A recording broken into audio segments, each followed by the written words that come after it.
Na verdade, eu sou professor universitário há muito tempo e sou uma pessoa curiosa e há muito tempo, e aí muito antes até da faculdade, eu me interessava por Shakespeare, lia um texto, lia outro e a coisa veio da frente para trás. Eu, ao dar aula, vi alguns momentos em que alguma peça de Shakespeare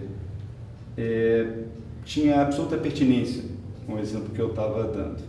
Então eu falava aquilo.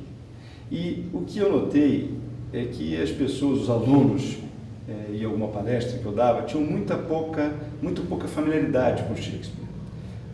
Era uma pena. Mas, isso não é um mistério para mim, mas sempre quando eu falava um pouco de Shakespeare, os olhos brilhavam e às vezes aquele tema que eu estava tratando jurídico, que as pessoas bocejavam, olhavam para um lado, para o outro, quando eu começava a contar um pouco de Shakespeare, uma passagem qualquer, aí a atenção vinha e eu percebi que por meio de Shakespeare eu conseguia captar muito a atenção das pessoas, o que era extraordinário, né? Então, e ao mesmo tempo trazer essas grandes questões que o Shakespeare tratou. Então, na verdade, e a razão um pouco do livro foi, aos poucos, eu comecei a anotar diversas passagens jurídicas e, depois de um tempo, eu percebi que realmente o Shakespeare não fazia isso à toa. Ele tinha realmente um interesse enorme em tratar de questões jurídicas nas peças dele. Do cânone, em mais de 20 peças há julgamentos. E por que isso? Por inúmeras razões. Uma primeira, por uma questão de chamar a atenção do público mesmo. O julgamento é emocionante, o julgamento é teatral, por natureza. Então, ao fazer o julgamento, você mesmerizava, né, captava completamente a atenção da plateia. Então, esse era um cuidado que ele tinha de fazer isso. O segundo, porque grande parte da plateia dele era composta de advogados e estudantes de direito. Então, aqueles temas todos eram tratados dessa forma.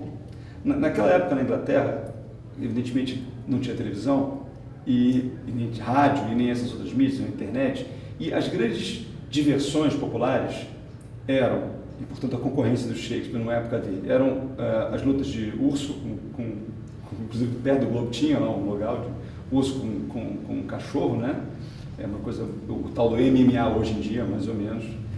Os julgamentos públicos, porque os julgamentos eram públicos, claro, e as pessoas iam aos julgamentos e se interessavam pelos julgamentos, era um motivo de diversão. Então, as pessoas discutiam os julgamentos e assistiam, hoje tal cara foi condenado, que absurdo, que bom. Isso fazia com que as pessoas tivessem alguma familiaridade com as questões jurídicas. E isso você vê em várias peças.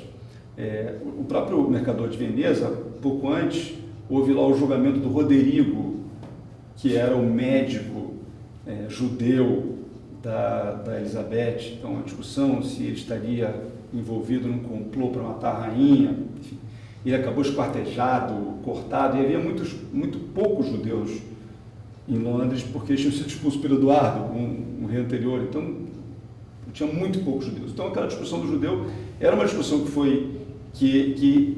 fazia parte daquele momento. Então, o Marlowe fez o judeu de Malta, o Barrabás, que era um judeu estereotipado, né? E o Shakespeare faz um judeu muito diferente, né? Um judeu, um ser humano, com problemas e tal, que o Shylock é uma pessoa, né? Carne e osso, CPF, né? Diferente. O próprio caso do Lear também foi uma questão judicial em que a audiência toda tomou conhecimento. Então, havia 3 filhas, 2 delas tentavam dizer, em juízo, que o pai era senil e que, portanto, não podia governar suas próprias finanças, e a filha mais nova, que se chamava Cordel, exatamente a garota, dizia o contrário. Então o povo ia e assistia. Então, quando ele ia ao teatro, também aquilo era um tema de discussão, e as pessoas, né, os teatros londrinos, eles funcionavam todos os dias, menos domingo, né? Só quando chovia muito não tinha, quando a peste mandava fechar, naquela eterna briga com os puritanos, que eram contra os teatros, né?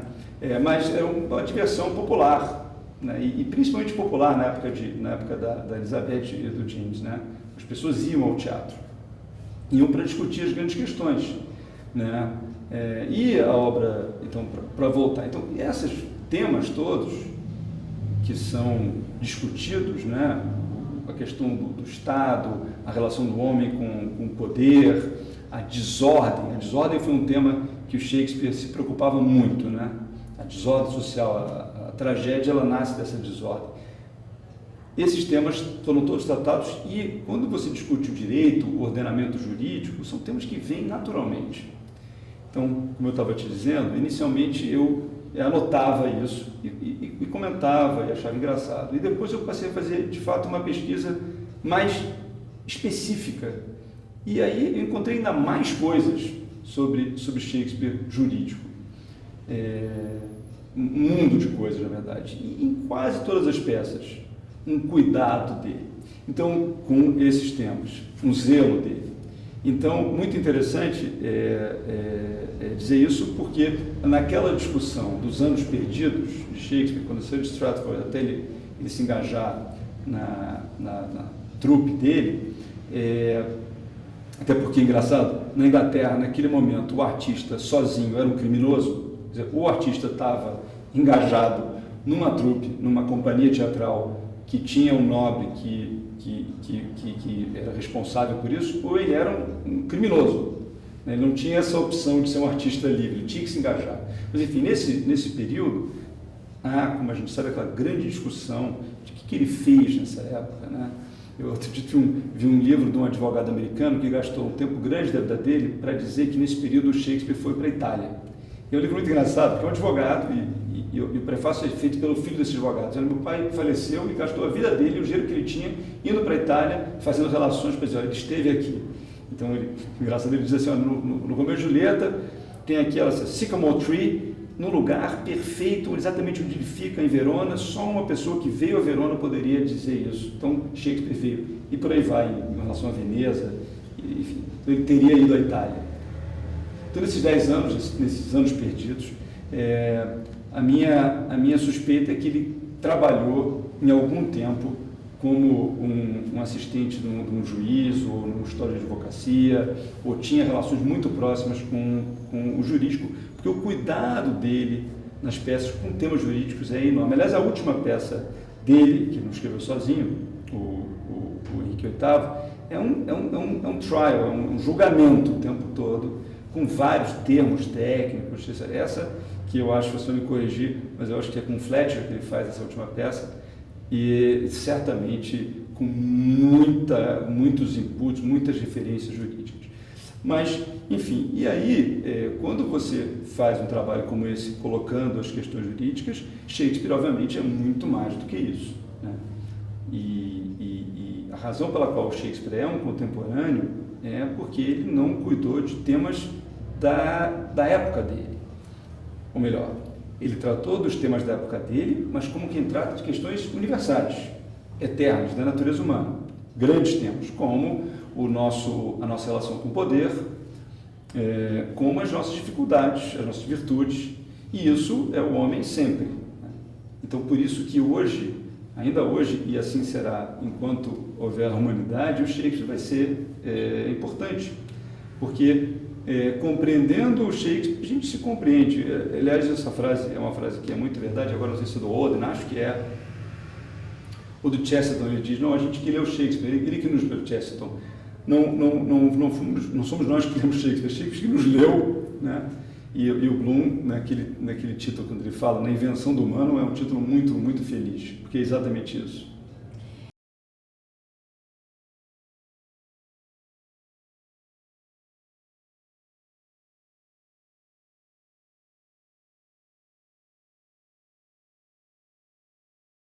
Essa citação é interessante porque é meio o primeiro pensamento de Shakespeare para quem conhece o advogado. Fica um pouco assim na cabeça. Ele fala, pô, você gosta de Shakespeare? Como é que gosta de Shakespeare? Ele mandou matar todos os advogados, né? É uma frase comum, mas essa é uma grande frase mal colocada. É um exemplo muito grande de uma citação fora do contexto. Por quê? Essa frase, a rigor, é um grande elogio aos advogados. O Henrique VI é uma peça que trata da desordem, da confusão, da falta de governo, né? E a partir daí é uma tentativa de revolução. O Ricardo III já um pouco por trás disso. O líder da revolução é o Jack Cade, né? E eles realmente querem incendiar, querem destruir o ordenamento. Um dos ajudantes lá é um açougueiro, chama Dick o açougueiro. E o Dick, em determinado momento, diz o seguinte: first of all, we kill all the lawyers. A primeira coisa que a gente faz é matar os advogados. Por quê? Porque os advogados são os guardiões da ordem. Eles conhecem as leis. O Jack diz: vá ao parlamento e queime todos os arquivos. A partir de agora eu sou a Inglaterra. Quer dizer, porque os arquivos, as leis, os advogados, eles representam a ordem estabelecida. Para quem quer fazer uma revolução, tem que matar o advogado. Para quem quer destruir a ordem, os advogados têm que ser os primeiros a morrer. Então, na verdade, esse é um grande elogio aos advogados. Shakespeare fez diversas brincadeiras com os advogados, diversas, né? Brincou muito com os advogados, normalmente de forma pejorativa, claro, fazia parte, né? Mas essa citação especificamente é um elogio. Inclusive no judiciário. No Henrique IV, não no Henrique VI, no Henrique VI tem o que no Henrique IV tem os dois juízes, que é o Justice Shallow e o Justice Silence, né? Ou seja, o juiz silencioso e o juiz raso, para mostrar como é que era o judiciário. Ou não faz nada ou fica só na superfície. E aí é engraçado mas ao mesmo tempo, nessa mesma peça, quando é sucesso no final do Henrique IV, o filho do Henrique IV, o Henrique V, sucede. E o Lord Justice, que é o grande magistrado, fica morrendo de medo, porque o Henrique V, o jovem, o Hall, né, jovem, foi o responsável, não queria nada, e esse juiz foi muito severo com ele.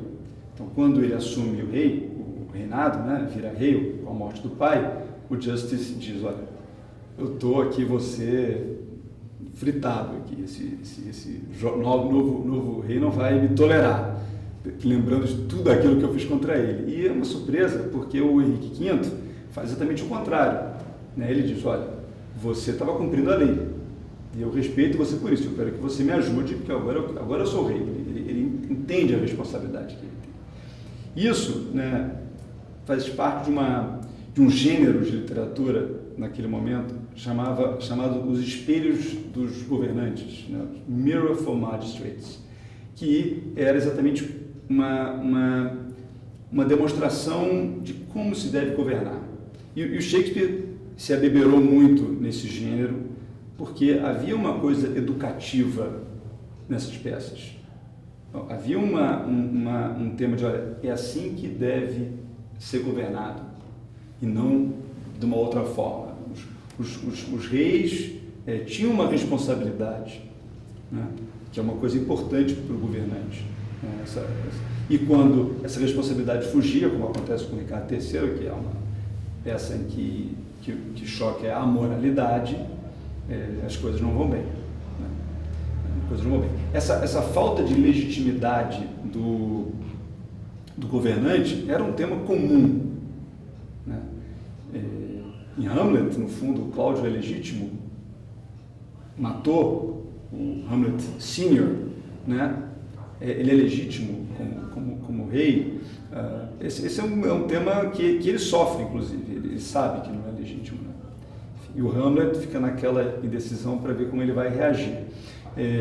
A peça que trata disso, talvez de forma mais tópica, é o Ricardo II, em que a grande discussão é o que vale mais, a legitimidade ou a competência. Essa grande discussão do Ricardo II, porque o rei legítimo, ele não é competente. E há o primo dele, Henrique de Lancaster, o Bolingbroke, que não é o legítimo, mas ele é o competente.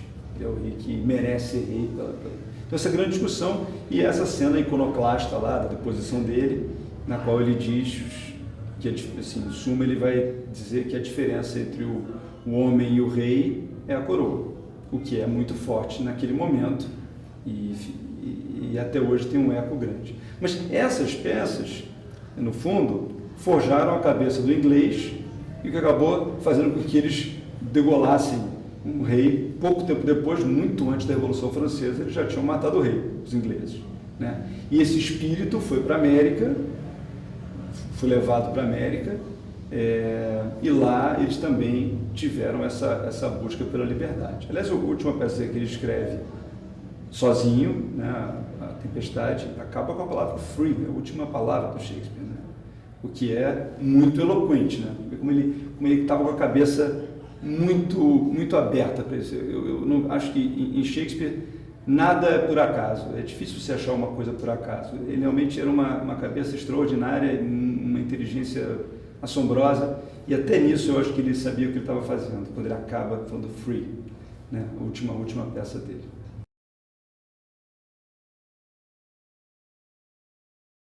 Há vários registros de que Shakespeare tenha recorrido à justiça, mas na verdade o mais duro desses registros diz respeito ao pai do Shakespeare, o John, que quebrou financeiramente. Tem uma discussão sobre exatamente o que ele era, possivelmente era um luveiro, lá naquela cidadezinha pequena de Stratford, que ficava a 3 dias de Londres, 4 a pé, 2 de cavalo, enfim, era uma cidade pequena, 3.000 pessoas, mais ou menos naquela comunidade bem pequena, e ele que chegou a ter uma posição social, ele quebrou e a partir daí foi expropriado. Então o Shakespeare viu essa decadência do pai e mais do que isso, eles tinham uma discussão sobre uma herança de um lugar chamado Wilmcote, e ele perde essa discussão no judiciário, que seria a herança dele. Então Shakespeare tinha essa mágoa da justiça. Depois ele tem vários registros, ele participou como testemunha de uma discussão, agora eu me esqueci o nome, de uma entrega de um dote de um cara que ele foi, tem até um livro, tem um não, já vou. Enfim, é um registro de que Shakespeare tenha participado como testemunha para dizer se foi ou não foi dado um dote no imóvel onde ele morava como inquilino lá, nesse Ballot, acho que era Ballot, enfim. E depois há registro já em Stratford ele cobrando dívidas, indo à justiça para cobrar dívidas, inclusive valores pequenos. Então ele foi um usuário da justiça, com certeza.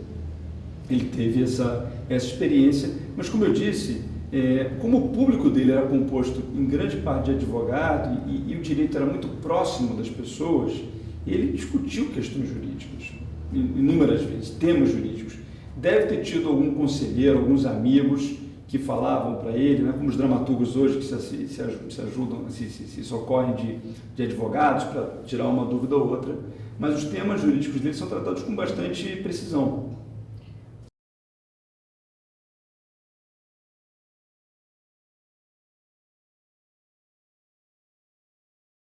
A peça Medida por Medida é uma peça incrivelmente atual, porque ela trata especificamente, o grande tema dela é como o homem lida com o poder, como é que as pessoas se transformam com o poder. É também uma crítica muito grande do Shakespeare ao puritanismo, que era um tema, né, os puritanos, eles fecharam os teatros em Londres pouco depois do Shakespeare. Ele morreu em 26, em 42, os puritanos, né, o Cromwell entrou no poder e os puritanos quebraram, fecharam todos os teatros e destruíram muitos dos teatros. Então, os puritanos tinham uma coisa contra o teatro, achavam que o teatro era um instrumento do diabo e tudo isso. Então era uma brincadeira, porque nessa peça, em suma, o Duque de Viena, outra brincadeira, Viena era uma cidade católica, né? Então ele queria dizer que em Viena, que era uma cidade católica, enfim, com essa coisa um pouco, essa falsidade, né, esse moralismo falso, o Duque sabia que as normas não eram respeitadas, mas não fazia nada. E ele queria muito que alguém fizesse as normas todas, né, que elas fossem cumpridas, mas ele próprio não tinha coragem, e ele registra isso, Duque. Bom, se eu agora virar, eu sempre fui negligente com isso, eu agora virar o grande portador das normas, eu vou ficar muito impopular. Ele tinha essa noção.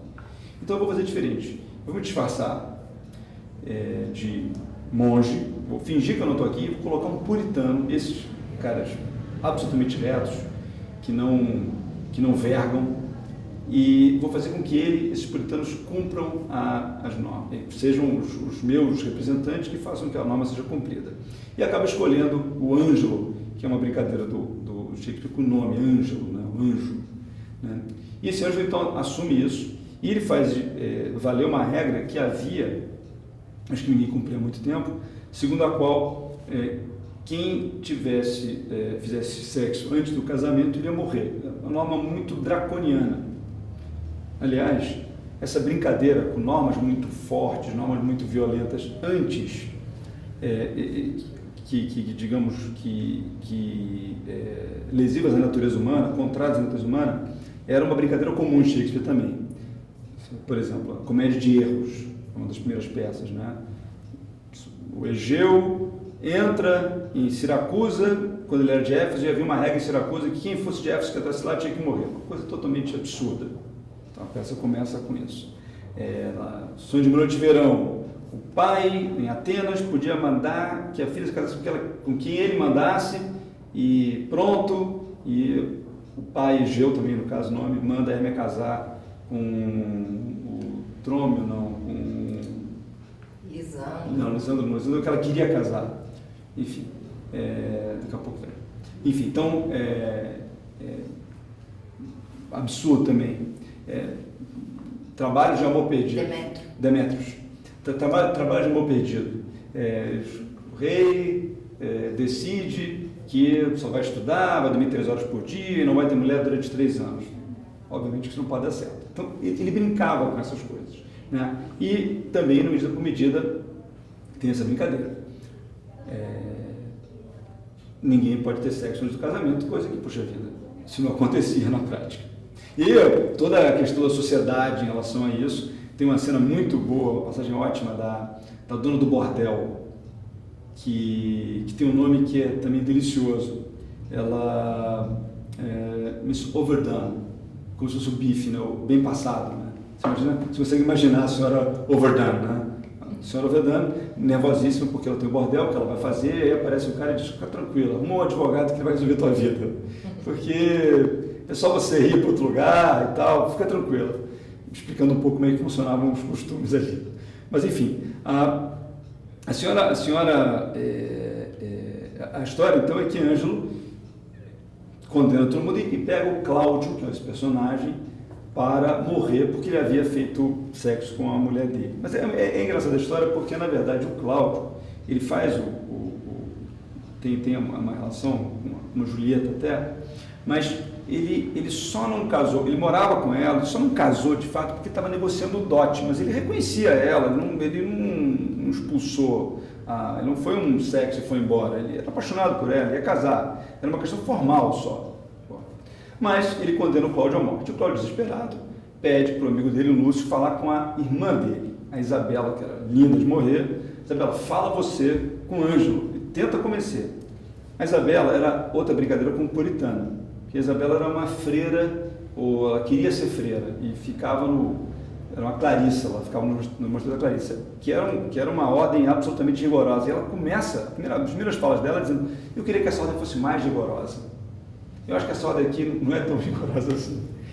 Supostamente ela é a mais puritana de todas, a mais ortodoxa. Né? Mas ela vai falar com o Ângelo para salvar o irmão, mas ela já descobre a ordem, porque, no fundo, o irmão violou a ordem. Mas ela: pô, Ângelo, por favor, resolve isso. E aí que o Ângelo tem a recaída do poder, porque ele se interessa pela Isabela. Se interessa carnalmente pela Isabela. E aí ele então vai a Isabela, surpresa, né, e diz: olha, se você me der o que eu quero, eu te dou o que você quer. Ela fica chocada. Puritano, né, o rei, poxa, sucumbiu. E aí até o Ângelo tem as questões de consciência dele, diz: olha, se você fosse uma prostituta aqui, eu não teria feito isso, mas veio uma freira. Pô, aí ficou louco. Aquilo ali é a fantasia dele. Aí ela vai para o Cláudio, e veja que absurdo, ele me deu uma cantada e disse: Cláudio, pelo amor de Deus, pô, pelo amor de Deus, isso não é pecado.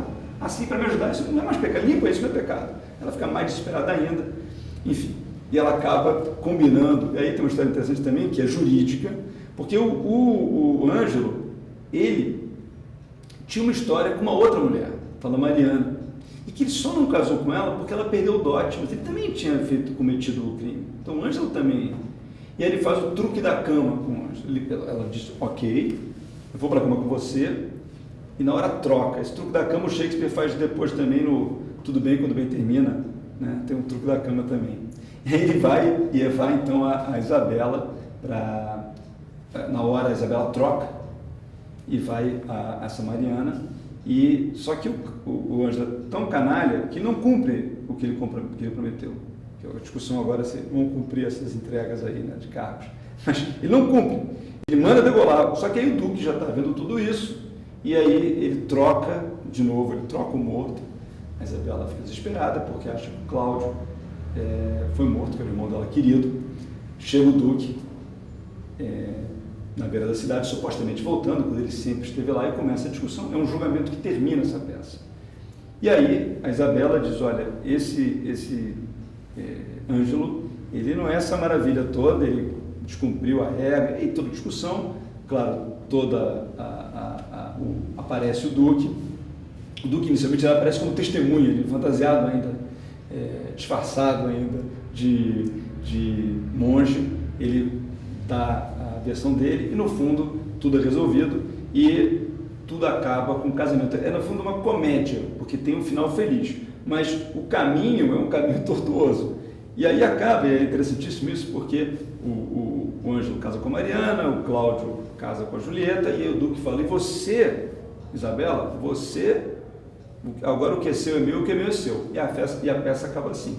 A Isabela não consente com o casamento, hora nenhuma. Então tem uma grande discussão o que significa esse silêncio da Isabela na peça. Será que ela concordou com o casamento? Será que ela não falou nada, mas não topou?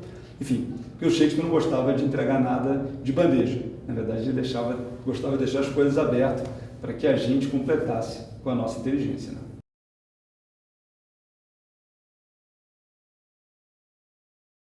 Na verdade, em termos jurídicos, a questão interessante é saber se a lei deve ser temperada com esses outros valores, né? A lei dura, rígida, uma norma fechada, se ela deve ser, de alguma forma, sopesada com outras grandes questões, tais como a misericórdia, a clemência e por aí vai. Esse é o tema. O ser humano merece isso muitas vezes e o Shakespeare tratava desse tema, embora também com uma ironia, né? Porque no Mercador, por exemplo, aquela frase linda da clemência e tal, ela é falada pela Pórcia, fantasiada de juiz, de advogado, né? E que na verdade ela não era isenta, né? No Mercador de Veneza, a grande crítica que se tem à justiça é que a justiça ali não é nada cega. A Pórcia, ela, na verdade, quando ela aparece no julgamento final, né, ela aparece lá para ajudar o Antônio, embora ela não diga isso. Na primeira fala dela, ela já entra no julgamento dizendo, quem é o judeu e quem é o mercador, né? Quando todo mundo sabia que era o judeu. Naquela época, os judeus andavam com uma gabardina vermelha, então era óbvio que era o judeu, quem era o judeu.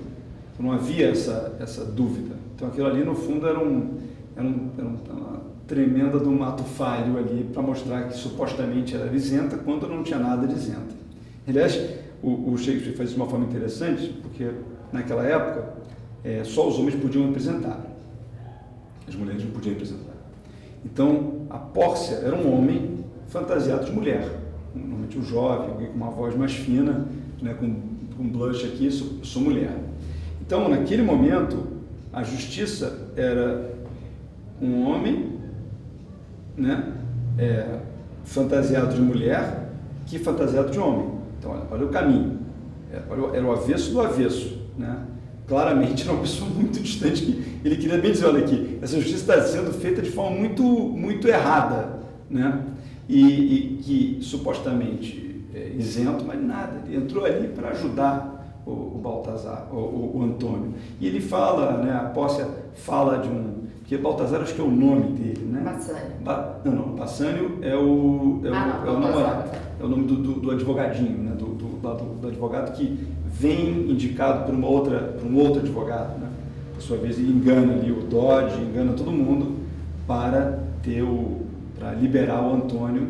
Uma maldade, inclusive, porque uma das discussões que tem no Mercador era de que ele conhecia a lei veneziana e na última hora a posse aparece com aquela lei que não é tratada hora nenhuma, mas diz, peraí, mas eu tenho outro, another hold on you, né? Eu tenho ainda uma outra coisa para você, calma, não acabou ainda não. Existe a lei que alguém ameaça a vida de um cidadão de Veneza, ele tem que sofrer uma severa punição, o que não era tratado. Ou seja, é cruel. Ali não tem clemência nenhuma na história. Então, a posse, embora tenha falado de clemência, ela mesma, quando aplica, ela não dá clemência alguma. Ela é muito dura com ele. Então, é engraçado que o Shakespeare fazia isso, né? A frase vamos citar um outro exemplo, a frase do Iago sobre o valor da moral, da estima, da honra, é incrível, é lindíssimo, mas é o Iago que está falando. A pessoa que não tinha nada disso. A frase da posse sobre clemência é linda, mas ela não tinha nenhuma clemência, nada. Então, eu acho que ele estava querendo exatamente fazer com que nós entendêssemos que a mensagem ela tem que ser refletida profundamente, inclusive de quem é o emissor dela, né? Onde é que essa pessoa quer chegar? Ele reclamava um exame crítico disso.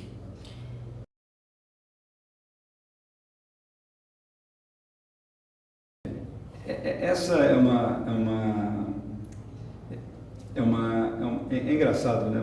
O tema do Mercador, que foi um tema antigo, né? O Pecrônica, tinha essa brincadeira, já vem daí. Depois o Ariano Suassuna repete isso aqui, né? No Alto da Compadecida, essa brincadeira. E a discussão, e é claro, como devem ser interpretados os acordos. Claro que eles têm que ser interpretados de uma forma inteligente, uma forma em que eles consigam ser realizados. E aí, ela pega uma leitura muito fechada da coisa, que inviabiliza na prática. Faltou ao Sherlock um bom advogado nessa hora, para dizer, senhores e senhores, olha só, o que ela está querendo dar uma interpretação que não faz sentido, porque ela não tem efeito prático nenhum. E o que convenceu é uma interpretação extremamente literal, que não é inteligente. Né? Enfim, então, mas tem essa discussão que ela uma literalidade incrível, né?